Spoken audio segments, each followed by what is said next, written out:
태양님이 부재 중이신 관계로 녹음 작업이 어려운 상황이기 때문에 이번 방송까지는 제가 컨텐츠를 전달받아 혼자 진행하게 되었습니다. 양해 부탁드립니다. 예고했던 대로 이번 FA 시장의 빅4라고 할 수 있는 4명의 선수들을 다룰 텐데요. 소속팀의 성적 순서대로 기아, 한화, 롯데 순으로 다뤄보도록 하겠습니다. 일단 김선빈 선수는 공인구로 인해 크게 피해를 본 선수는 아닙니다. 애초에 장타형 타자가 아니었기 때문에 비교적 피해가 덜했고 지난해와 성적이 크게 다르지 않았습니다. 다만 2017년에 타격왕의 자리에 오르면서 워낙 좋은 성적을 냈기 때문에 그 이후 기세가 한풀 꺾인 상태에서 FA를 맞이하는 게 조금 억울할 수 있는 상황입니다. 일단 장타가 부족해서 그렇지 컨택 능력은 확실히 갖추고 있는 선수입니다. 항상 3할에 가까운 타율을 보여주고 있고 수비도 상당히 안정적입니다. 나이도 젊고요. 타격왕 출신이라는 확실한 타이틀도 있겠다. 이 정도면 사실 FA 대박을 노려봐도 이상하지 않을 수준인데 역시 김선빈 선수의 발목을 잡는 것은 그의 체구입니다. 작아도 너무 작아요. 160cm대 후반 정도만 되어도 그러려니 할 텐데 160cm대 초반입니다. 유희관 선수가 아무리 리그에서 좋은 기록을 내도 항상 느린 구속이 저평가의 여지를 주듯이 김선빈 선수가 2017 시즌에 엄청난 성적을 냈어도 각 구단의 수뇌부나 스카우트들에게는 항상 물음표가 있는 겁니다. 컨택 좋고 수비 좋고 젊은 거 다 알겠는데 일단 너무 작다는 거예요. 그런데 김선빈 선수가 이렇게 저평가를 받은 것이 하루 이틀 일은 아닙니다. 당장 신인 드래프트부터 그랬어요. 당시 김선빈 선수는 89년생들 기준으로 고교 최고의 유격수였습니다. 성적도 아주 좋았고 컨택이나 수비 툴, 주루 툴에 대한 능력도 인정을 받고 있었어요. 그런데 그럼에도 6라운드로 상당히 하이 라운드에 지명을 받게 되는데 이유는 역시 체구 때문이었습니다. 당시 스카우트들이 했던 얘기가 라이벌 격이었던 오선진 선수 정도 체구만 되어도 상위 라운드에 지명을 할 텐데 작아도 너무 작으니까 도저히 지명할 엄두가 안 난다고 할 정도였습니다. 꾸준한 활약에도 불구하고 국가대표에 발탁된 적이 없는 것도 그 연장선이라고 봐야 할 테고요. 이번에 은퇴하는 손시현 선수와 비교해보면 좀 더 명확해질 것 같은데요. 손시현 선수가 2014년에 첫 FA를 맞이했습니다. 그때 손시현 선수가 지금의 김선빈 선수보다 더 나이도 많았고 성적도 훨씬 더 떨어졌는데 손시현 선수는 상당히 좋은 조건의 NC로 이적했거든요.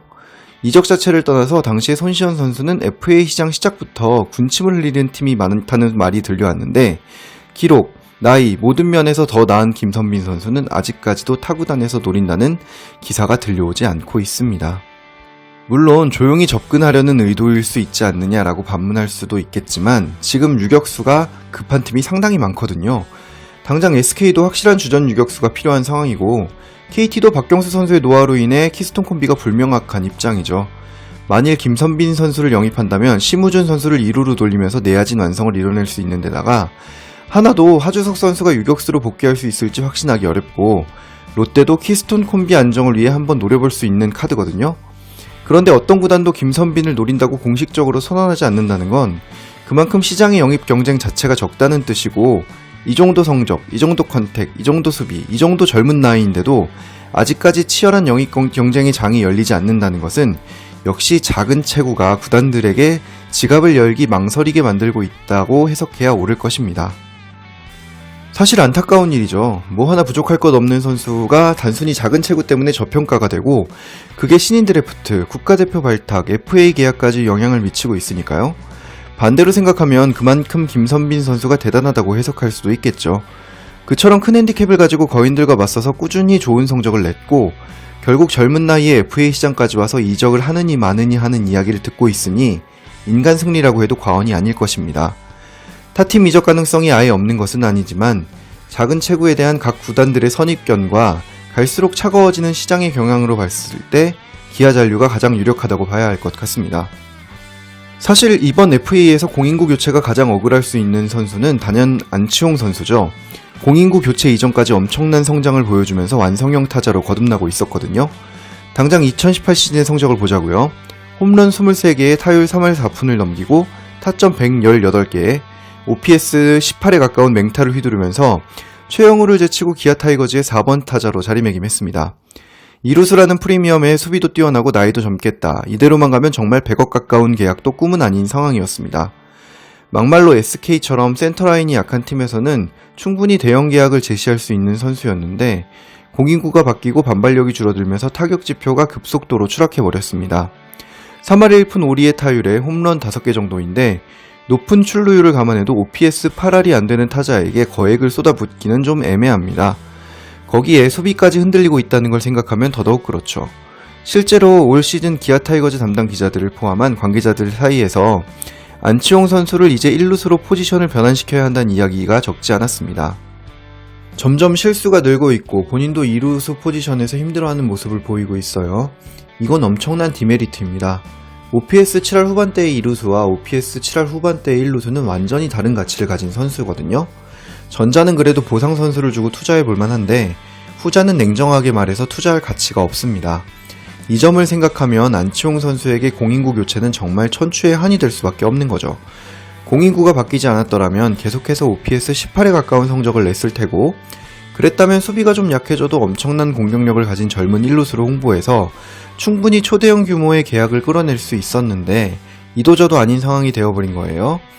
FA 계약만 1년만 당겨졌더라면 훨씬 더 많은 연봉과 계약금을 얻을 수 있었기 때문에 안치홍 선수는 내심 정운찬 총재가 정말 미울 겁니다.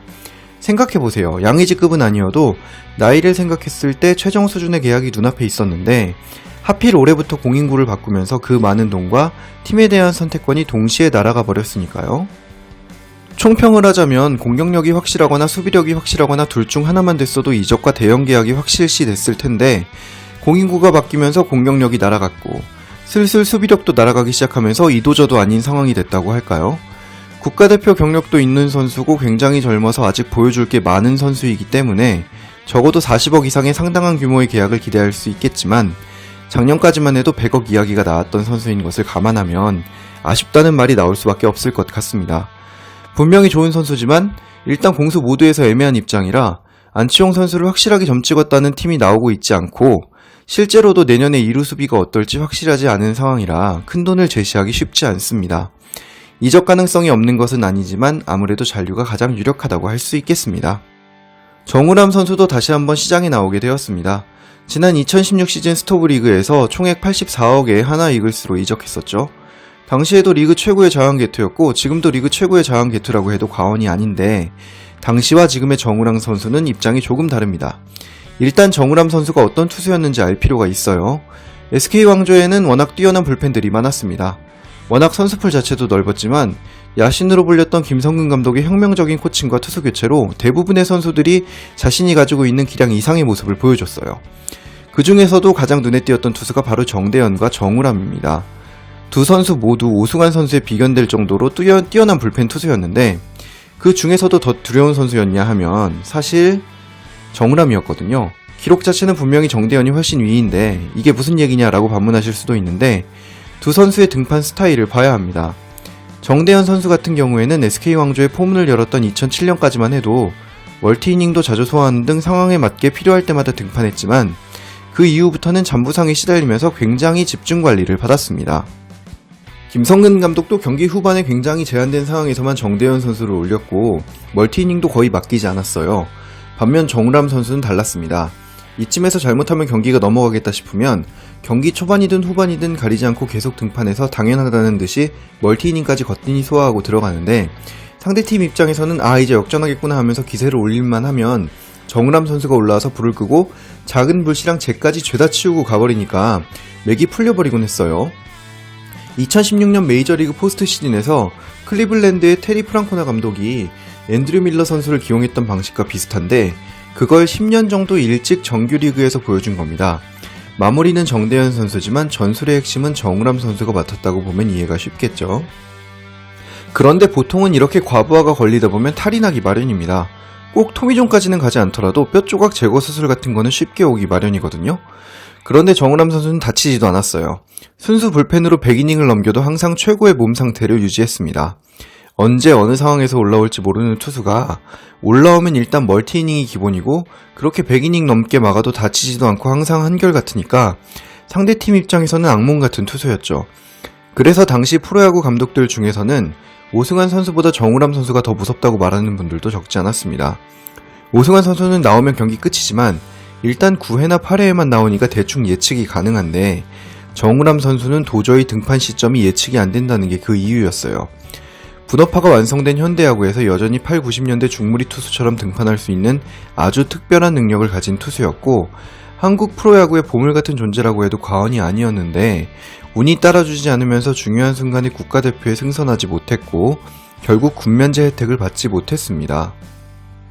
여기서 이제 문제가 생기는데 리그 최고 수준의 운동선수가 2년 이상의 공백기 이후에 다시 예전 같은 모습을 보여준다는 게 정말 쉽지 않습니다. 차라리 부상이었으면 재활기간 동안 계속 운동을 하니까 상관이 없는데 공익근무 같은 경우에는 예전의 리듬대로 운동하는 게 거의 불가능해요. 이러면 보통은 복귀하더라도 원래 가지고 있던 능력 중에서 뭐 하나는 잃어버리기 마련인데 정우람 선수 같은 경우에는 불행하게도 특유의 체력, 다시 말해서 멀티이닝 능력을 상실했습니다.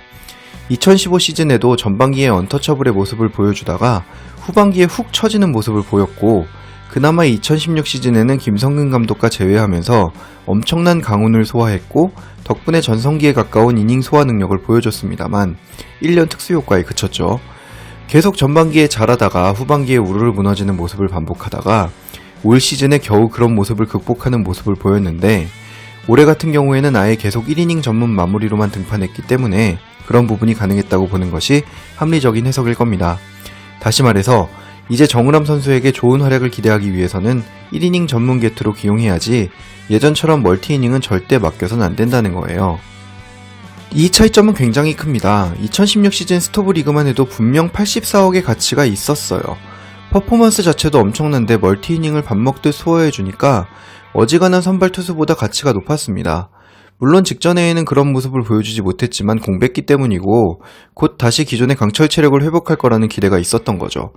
그런데 지금 정우람 선수는 나이를 떠나서 이제 멀티이닝적인 측면에서는 기대할 수 없는 투수이고 관리가 필요한 평범하게 뛰어난 전문 계통에 가깝기 때문에 예전 같은 가치를 지녔다고 보기는 무리가 있는 겁니다. 물론 아직도 정우람 선수는 리그 최고의 자완 계통이고 나이가 좀 들었지만 애초에 구속으로 승부하는 스타일이 아니라 부위와 제구로 승부하는 유형이라서 4년은 무리 없이 뛸 수 있어요. 충분히 대단한 가치를 간직하고 있는 투수입니다. 아마 하나 소속이 아니라 두산이나 SK, 키움 소속이었으면 훨씬 더 고평가를 받았을 거예요. 좋은 규모의 계약을 기대할 수 있고 이적도 가능하다고 보여집니다. 실제로 정우람 선수가 대전 자택을 팔고 시흥으로 이사를 갔어요. 대전 생활을 청산을 했고 수도권 구단과 교감이 오갔다는 말도 들려옵니다. 물론 거짓말처럼 결렬되면서 하나에 잔류할 수도 있겠지만 일단은 지금까지 정황으로 보았을 때는 이적이 유력하다고 할 수 있겠습니다. 일단 두 가지 얘기를 해야 할 것 같아요. 안치홍 선수 이야기를 하면서 정운찬 총재가 많이 미울 거라고 했는데 전준우 선수는 정운찬 총재 멱살을 잡아도 정운찬 총재가 할 말이 없습니다.